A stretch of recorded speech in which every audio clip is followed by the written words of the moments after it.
Tak toto tu ešte nebolo. Mestská hromadná doprava možno pôjde o pár rokov vzduchom. Unikátny experiment by ako prvý mohli otestovať v Nitre.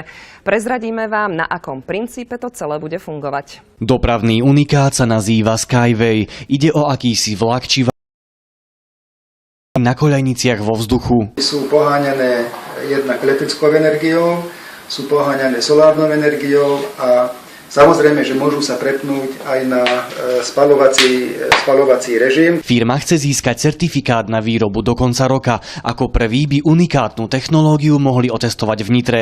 Vyriešiť by mala najmä dopravné zápchy v meste. Priemerná rýchlosť takej mestskej súpravy, mestského koľajového systému je zhruba 120 až 150 km za hodinu. Ďalšou výhodou je zosieťovať do 2 rokov a netreba pritom rozkopať cesty. Prekážkou ale bude zrejme finančná náročnosť. Náklady na kilometr trate sú medzi 1,3 až 3,6 milióna eur.